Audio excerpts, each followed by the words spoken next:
Hello and welcome to AM1's Thoughts On, where today I am talking about my thoughts on the fall 2016 season of anime. Now I know that the winter 2017 season has long since started, it's pretty much a quarter done or whatever. So it's late, but better late than never. And also, quick note before I actually start this list, I did not watch Yuri on Ice. I didn't watch it. Okay, can we just get that out of the way? I didn't watch it, and frankly, from all the controversy, I don't really care. So let's get going. And like last time, I'm gonna go in just no particular order. First, Grifters, which wasn't as good as I would have hoped. It was supposed to be an action-heavy anime, and to some extent it was, but the action was underwhelming. I mean, the animation was kind of amusing and kind of fancy, and the tactics and all the different characters with all the different weaponry and all that, and powers, that got kind of interesting. But the action itself wasn't spectacular, and I'm still not really sold on the story. Side note, I actually googled most of the people that appeared of the Drifters. Because I like history and I just like figuring out if people were real and all. And most of them were well known, but there were some that I didn't know about that I just googled. And I found references even for someone who the pilot could be based on. I mean, I'm still not quite sure why nearly all the people, I mean, about half the Drifters are Japanese. I mean, come on, Japan had a lot of great warriors, I'm sure, but couldn't you even it out a little bit more? We got some Europeans and stuff, but it's kind of unproportional. Next up, Occultic 9, which is not a bad anime as such. The main problem it had was pacing. Seriously, it had 12 episodes, but it could easily have used 24, because everybody speaks in speed 2x. Even when they make jokes, you don't have time to take it in. It's like, it just goes by so quickly. You have no time to laugh when they're joking, and basically you have no time to react and think about all the stuff they're talking about. And very often I needed to just pause the conversation to just read the freaking subtitles, because they speak so much faster than any anime I've ever seen. I did find the story and characters interesting, I really did, but it was presented badly. So only watch it if you have time to just sit down and pause every few seconds so you can actually read what the heck they're saying. Next up, Shumatsu no Izetta, maybe my favorite anime from that season. I heard a lot of people had problems with something that happened in the final half, but I honestly didn't see it. I am not sure what they're actually complaining about. They're just saying that something happened in the second half. In the second half they didn't like it as much. I personally thought that it concluded rather brilliantly. I like the characters, I like the action, I like the story in general, and I'm just weak for these sort of Second World War or First World War parallels. I like war history, what can I say? It's why I love Grifter a bit as well. Next up, Sangatsu no Lion. The story of a shogi player seems rather uninteresting, but I did watch Hikaru no Go back when I was young, so I've done worse. Though Sangatsu no Lion goes more into the characters and the drama surrounding them rather than the game itself. I love board games. It's pretty much the main reason I started watching this, because it featured a board game, and I thought, hey, maybe this will teach me something how to teach shogi, like when in Hikaru no Go I learned actually how to play Go from just watching it. Unfortunately, it's not really the case as of now, and it doesn't seem like it'll be the case anyway. It's still a very interesting and emotional drama show, which has this weird mix of sometimes you're bored and sometimes you can't keep your eyes off it. I'd recommend it if you like drama shows, but otherwise you might want to steer away. Next up is Nambaka, which is, at first, during the first half of it, it was absolutely spectacular. It was all I could ever want, and lacking of Gintama that season, it was as close as I could get without actually having Gintama. Unfortunately, they tried to then become more serious and dramatic later, and just doesn't suit the series. The jokes can be very hit or miss, the stories and the characters don't really feel that great after a little while. They're interesting at first, but they sort of lack something to make them great, this sort of X factor. I have no idea exactly what I should say about that, but it's lacking something. It's good at first, but yeah. Next up, Mahou Shoujo Ikuse Keikaku, or the Magical Girl Racing Project. Now this one ended up one that I was very eager to see every single week. It's very exciting and very dramatic in many ways, and no character is safe in this death match that occurs between magical girls. The ending leaves something to be desired, but it's definitely a very thrilling anime in many ways, especially if you are not very familiar with magical girl anime, except for, you know, Sailor Moon. If you've only watched Sailor Moon before, then this is not that.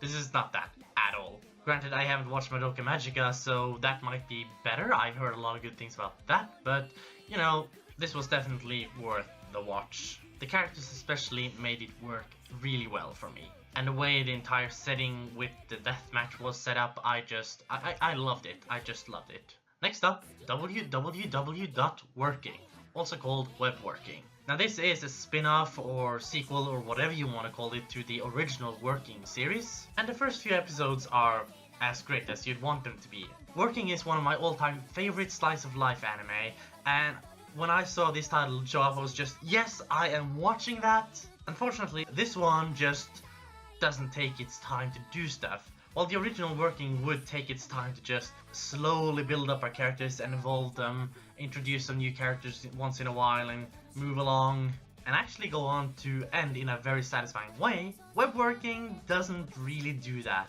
It starts off great. The first 2 or 3 episodes are awesome, but it keeps just skipping ahead a lot.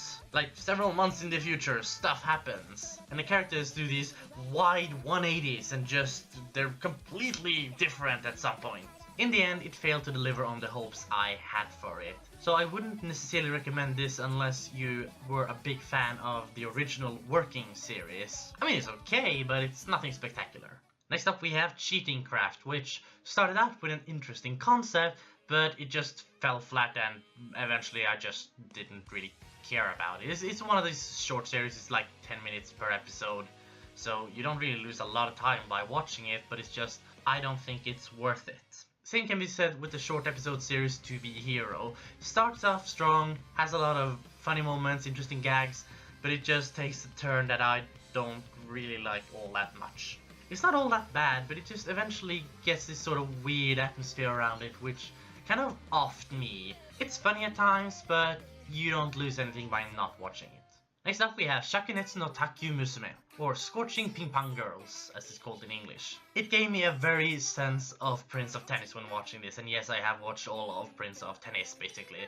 Well, there are some movies and specials I haven't watched, but, you know, the main series and OVAs and New Prince of Tennis, all that stuff. Anyway, this gave me that sort of feeling.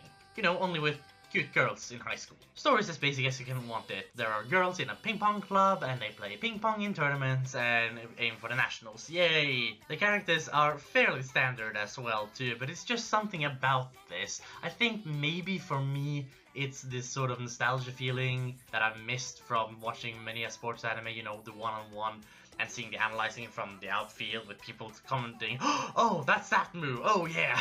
And generally it's just a very amusing series. If you like sports anime, this is one you should watch. If you don't, it might not fall to your liking, but I liked it. I think it's good, it's worth watching if you have the time. Next up, Stella no Mahou.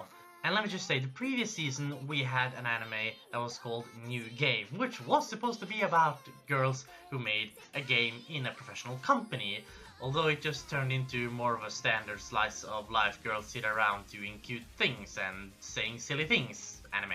I wanted more about the creating of the game, and Stella no Mahou actually delivers. It's still cute girls doing cute things, but it has a lot bigger focus on actually making the game, and not as a game company, but as indie developers in a club in high school. Yes, high school settings are normal, I know, but in this case it works. It's a game club, they want to make their own games, and we actually get a very good look at what is required to make these games. There's some things I wish they had been more detailed on, like the coding aspect and writing aspect of it. They focus a lot on the artwork of the game, much due to the role of the lead protagonist, but it's still a lot more than New Game could offer, so if you had to choose, then choose Stella no Mahou over New Game.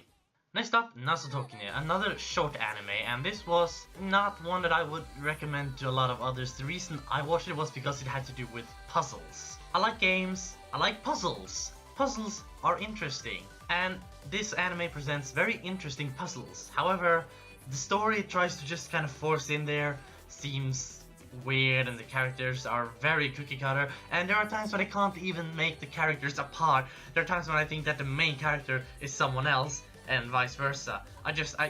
They haven't really done anything really great about this. I only watched it for the puzzles, and if you like puzzles, you can watch it for that as well, but otherwise avoid it. Next up, Days, which is an anime that started airing in the summer 2016 season and ended in the fall 2016 season with 24 episodes. As far as I could make out, it was only given the green light for about 12 episodes at first, but then it got 24 and I was happy about it because it's a good anime. It's really a good sports anime, and the main character goes on a very visible journey of growing. He actually grows a pair eventually. He's not just timid and careful anymore at the end. He's still very humble, but it's interesting to see how he just grows along with his team and how he makes the team progress. Next up, Saiki Kuso no Sainan.